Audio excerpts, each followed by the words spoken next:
เอนี่คออ่าวสังกะสีขอเอาบ่มันเป็นหยังนี่มันคืออันน่ะลงลมพัด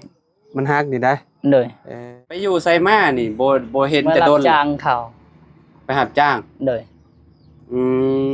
ไปหับจ้างหยังน่ะพิซักให้เขาไปซักให้เลยโอ้บัดนี้แล้วล่ะบ่แล้วอ๋อบ่มีเวียกแล้วบัดนี้บ่มีแล้วเพิ่นจ้างเป็นเดือนเลยบ่เลยอืเดือนเท่าไรเพิ่นให้เดือน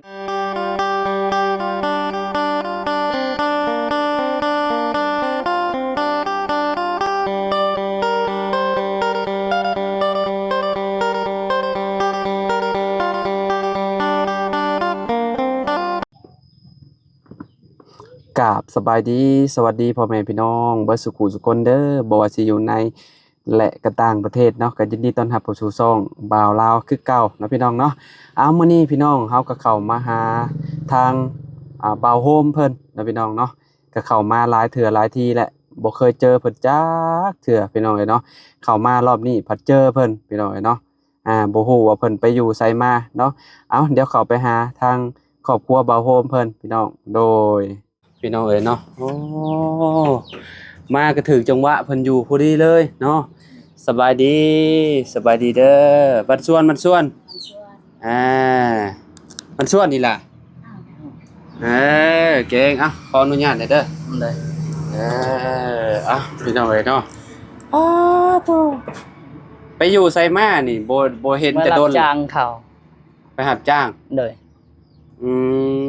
ไปหับจ้างหยังน่ะพิซักให้เขาไปซักให้เลยโอ้บัดนี้แล้วล่ะบ่แล้วอ๋อบ่มีเวียกแล้วบัดนี้บ่มีแล้วเพิ่นจ้างเป็นเดือนเลยบ่เลยเดือนเท่าไรเพิ่นให้เดือนล้านนึงเดือนละล้านเลยเมียก็ล้านหนึ่งเจ้าก็ล้านหนึ่งเลยพอซื้อข้าวพอได้ซื้อข้าวกินเนาะเลยไปอยู่น้ำเพิ่นบ่เลยแนวใดอยู่น้ำเพิ่นแล้วเวียกข้าวมื้อบ้านใดบ้านฮูบมันฮูบเลยไปทางไหนบ่บ้านนากองนั่นแหละเขาลงหัวลงภูลงภูเลยไกลบ่ไกลประมาณได้5 ลัก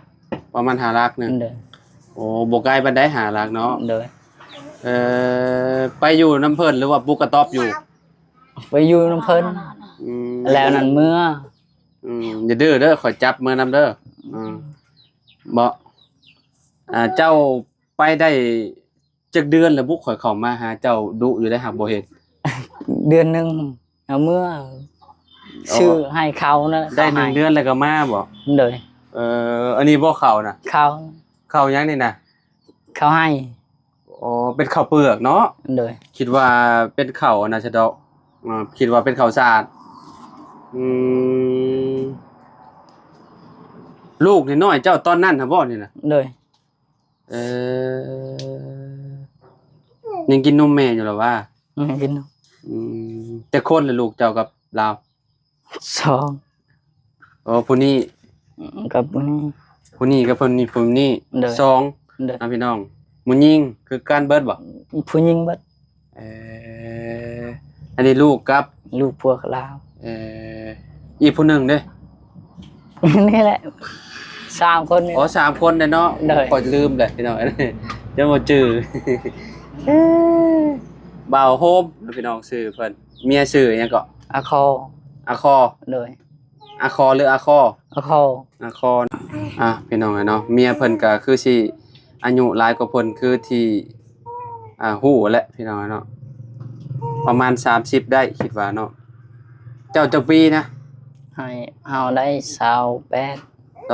เนาะเลยเมียใน30 34 35บ่ได้เนาะอยู่นำกัน3 ปีน่าก็ได้3 ปีบ่คนนี้จักปีแหละเห็นฮะโปดหน่อยเละโปนก็มองอะไรแกกี่เล่าอีจักปีประมาณ2 ปีมั้ง2 ปีปลายบ่เลย2 ปีแล้วลืมฮอดซื้อลืมฮอดอันลูกพี่น้องว่าอายุเท่าไหร่คลอดแบบไดซะคลอดธรรมชาติคลอดเองนี่บ่ อยู่ห้องหมอ ไปออกอยู่ห้องหมอบ่ โดย อืม นางนี่นางตาในห้องอยู่ห้องหมอเบิด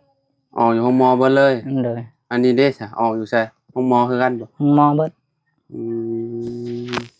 ได้เองได้ยากบ่ อยากเลย อ่าอากาศอบอ้าวแท้นี่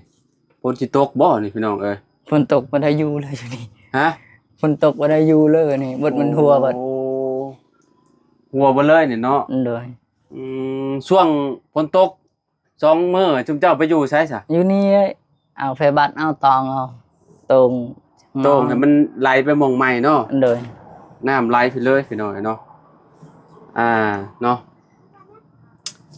โต่งก็คือเก่าแล้วมันหัวก็ถึกอยู่เห็นบ่พี่น้องเนาะเฮือนเพิ่นเนาะโตดังไฟอยู่นี่เลย อยู่นี่ ยามกลางคืนฮ้อนบ่ได้ว้าวแล้วนี่เนาะ ห้อง เวลาพี่น้องเนาะเวลานอน ชื่อ บ่มีพัดลมเนาะชื่อพัดลม พากันกินข้าวกับหยัง กับหน่อไม้เบิดแล้ว เอามาใหม่บ่ โดย เด็กน้อยกำลังดื้อพี่น้องเนาะ เนาะ คือกันกับพ่ออยู่เบิ่งตาเพิ่นเนาะก็คือแบบได้ไวก็ได้ใช้ไวใหญ่ไวพี่น้องเนาะบ่ค่อยเป็นหยังหรอกว่าลูกเจ้า บ่ คนน้อยนี่ บ่ เป็นไข้เป็นหยังก็บ่ค่อยเป็น บ่ อันนี้เด้ บ่เป็นหมด มีแต่มูยิงเนาะลูกเพิ่นเนาะ โดย บ่ได้นอนบ่กลางคืนฮะทรงผมไผตัดให้ เมีย ฮะ แม่เขา เมียเจ้าตัดให้ โดย อ๋อคือตัดให้แบบนี้มูยิงก็ตัดผมให้แบบนี้เนาะเพิ่นเจียนให้เลยพี่น้องเนาะ คือผู้ชาย ก็ว่าผู้ชายติบ่แม่นเนาะมูยิงคือกันเนาะ โดย พี่น้องเนาะโอ้ตะฮ้อนเกินมื้อนี้เนาะค่อนข้างสิแบบอบอ้าวขนาดคุมื้อนี้ไปใช้ซะอันละบ่ได้ไปเฮ็ดเวียกเลย บ่เมื่อแต่พุ่นพี่น้องเฮาเสีย อ๋อกลับมาแต่พุ่นพี่น้องเสีย โดย เออแล้วเพิ่นเอาลงแล้วบ่ ลงแล้ว ลงแล้วเนาะ โดย อืมพี่น้องเนาะเนาะก็บ่ได้เฮ็ดเวียกแล้วบัดนี้เนาะ โดย ได้จากล้านเงิน2 เบิ ค ด น ชื่อ2 ล้าน 2ล้าน เบิดแล้ว ซื้อเขาวกินหมดแล้ว ให้พี่น้องเสียแน่ ซอยเพิ่นบ่นั่น โด น่ะ ย อ๋อซอยเพิ่นเท่าใดน่ะ บ่ได้แสนหนึง ซอยเพิ่น100,000 เลยเบิดชื่อเขา บ่ซื้อข้าวพร้อมอ๋ออันนี้ก็บ่ได้รับบ่ได้นอนนี่เบิ่งนำบ้านนี่กลางคืนนี่บ่ได้นอนจักดีนี่มีแต่หาวตลอดโอ้ยไปลิ้นเบิดคืนบ่จักอันนี้ ไปลิ้นมันคือ ฮะ ไปลิ้น ไปลิ้นกับไผบ่ได้รับบ่ได้นอนกลางคืนเวลาฝนตกมันสาดมาแบบนี้เด้อนี่เนาะ แม่ พี่น้องเนาะ ตัว ค่อนข้างสิแบบ ออกจาก โหดพอสมควรอยู่เนาะเวลาฝนตกฝนหยังมันสาดเข้ามาพี่น้องเนาะไปจะลงไปข้างล่างพู้ป่ะเฮาป่ะ โดย เดี๋ยวให้เมียเจ้าเพิ่นเอาลูกเนาะพี่น้องเนาะโอ้สภาพเพื่อนเพิ่นเนาะหนักกว่าเก่าบ่จักเขาว่านี่เนาะ หนักกว่าเก่า คืออยู่ได้บ่ บ่มี บ่มีเนาะคือว่าแล้วเนาะปากกระจาดก็บ่ได้เปลี่ยนใหม่เลยพี่น้อง เลย เออ นี่คออ้าวสังกะสีนี่ ขอเอาบ่มันเป็นหยังนี่มันคืออันน่ะลง ลมพัด มันฮักนี่ได้ โดย โอ้ลูกเพิ่นก็ซองออกมาอยู่พี่น้องเนาะมุมนี้ก็เพิ่นไม่เจ้าคอมาดำไผสัมเปล่า จีนอยู่นี่เอาคอนำเขา คอน้ำจีนบ่ โดย อันนี้นี่ได้ โดย พี่ด้านหลังนี่ก็ได้เนาะคือว่าแบบโหดสุดๆเลยเฮือนเพิ่นพี่น้องเนาะลูกมีอยู่3คนอยู่กัน5คนเพื่อนหลังนี้พี่น้องเนาะ ปลูกได้จักปีแล้วนะบ่าวบุญโฮม 4 ปี 4บ่ โดย 4 ปี5 ปีนี่แหล้วเนาะอืมไม่หยังสิเอาเฮ็ดต้นสิเอามัน ไม่ดูลายจังไม่ยัง บ่ฮู้ ไม่ จัก สัก ไหม ไม่สัก แม่นบ่ ไม่สัก มันก็เป็นแก่นอยู่บ่ บ่มัน เอ สาว มันเริ่มแล้วเริ่มปวกสิกินแล้วเขาเนาะ เลยมันสิลม สิลม เบี้ แล้ ยว วแล้ว เจ้าบ่เป็นคนปลูกอันนี้นะ โดย ไผซอย เฮาเฮ็ดผู้เดียวนะ จะ เขา เฮ็ด มีเวียกเบิดอยาก เจ้าเฮ็ดผู้เดียวเจ้านะอันนี้ โดย อ๋อขอเอาใหม่นี่ก็ได้แล้ว ขอ ว่า มา พี่น้อยเนาะขอน้ำเพิ่นสังกะสีก็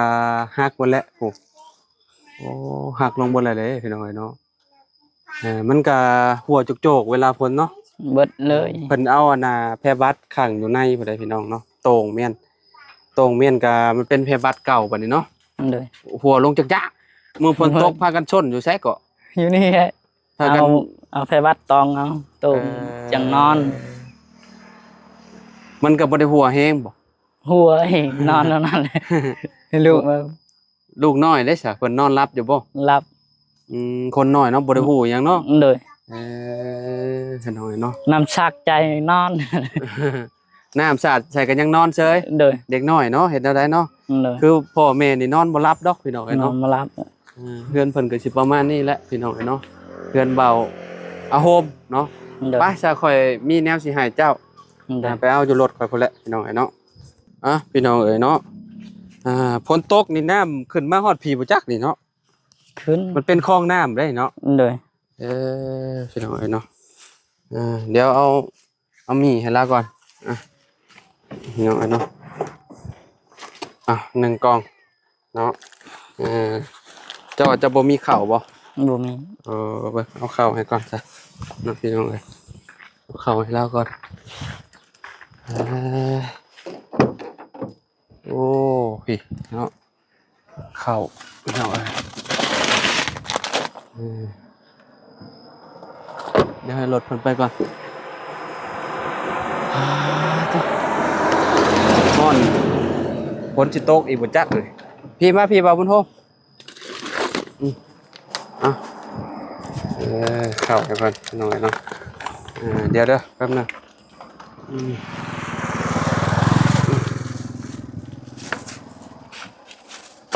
ไปพี่น้องเลยเนาะเข้ากับขนมฝากลูกเล่าพี่น้องเลยเนาะ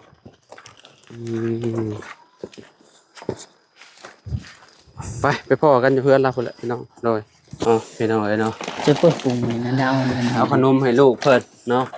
ลูกยังน้อยๆนึงพี่น้องเลยเนาะกับมีเนาะมีนี่ก็ซื้อกินดุอยู่บ่ บ่มีดุกินลูกเฮา ลูกเจ้ามากินบ่ โดย โดยพี่น้องเลยเนาะให้ข้าวเพิ่นถุงนึงเนาะวันกี้นี่ก็กลายมาอยู่พุ่นพี่น้องพ่อซุมผู้เฒ่าเพิ่นไปหาสอนเนาะเอาให้เพิ่นพุ่นละธงพี่น้องเลยเนาะ7 คนอยู่หั่นเนาะแล้วก็มาให้บ่าวเอาโฮม1ธงพี่น้องเลยเนาะโตเนาะฮ้อนพี่น้องเลยเนาะคนน้อยอยากเลยเด้ฮะ อยากแล้วบ่แกกินเลยล่ะแกให้ลูกกินแน่สาวเอาตัวบ่ไหวแล้วฮ้อนเนาะ โดย โอเคข้าวนี่ก็บ่ได้แม่นข้าวเฮาเด้อข้าวผู้ใหญ่เพิ่นเพิ่นให้เฮาซื้อติดรถติดรางแม่นบ่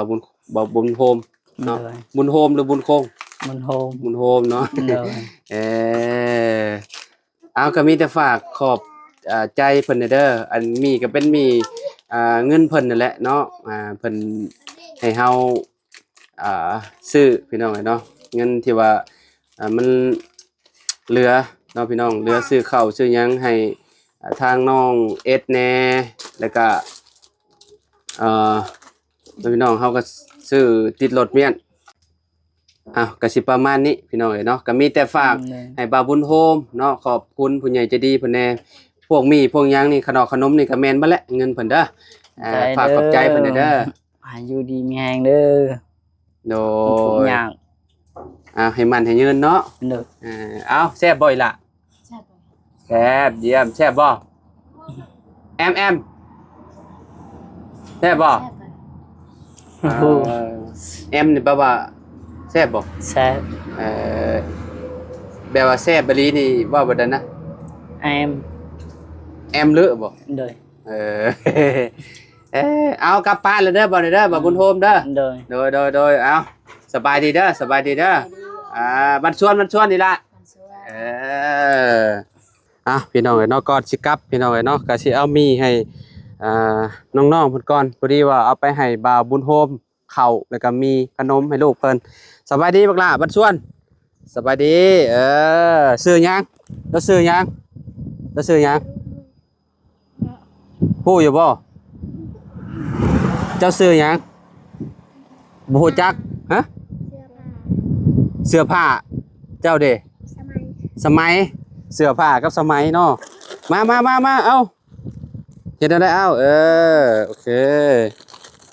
เข้าโรงเรียนห้องใดบ่ได้เข้าบ่โอ้ยบ่ได้เข้าโรงเรียนจะมีพี่น้องจักคนพี่น้องเรามีจักคนสองเอาน้าบ่าวให้เด้อเอาอีกครับเอาโอเคไปบ้านนี่พี่น้องเอ้ยเนาะ มันบ่ฮู้ความลาวบันไดพี่น้องเอ้ยเนาะเอาโอเคพี่น้องก็สิประมาณนี้เนาะจังได๋ก็ขอบคุณพ่อแม่พี่น้อง FC เบ่ทุกผู้ทุกคนขอบคุณผู้ใหญ่ใจดีเนาะที่ให้ซื้อข้าวติดรถติดรางเมียนเนาะแล้วก็เป็นมีขนมนี่แหละเนาะขอบคุณหลายๆเด้อแม่เด้อเนาะแล้วก็เอื้อยเนาะพร้อมด้วยครอบครัวก็ขอให้อยู่ดีมีแรงเด้อความเจ็บบ่ให้ได้ความไข้บ่ให้มีเด้อปรารถนาสิ่งใดก็ขอให้ได้สิ่งนั้นเด้อเนาะเอาสำหรับคลิปนี้เฮาก็ขอตัวแล้วพอกันใหม่พี่น้องสบายดีและสวัสดีโดย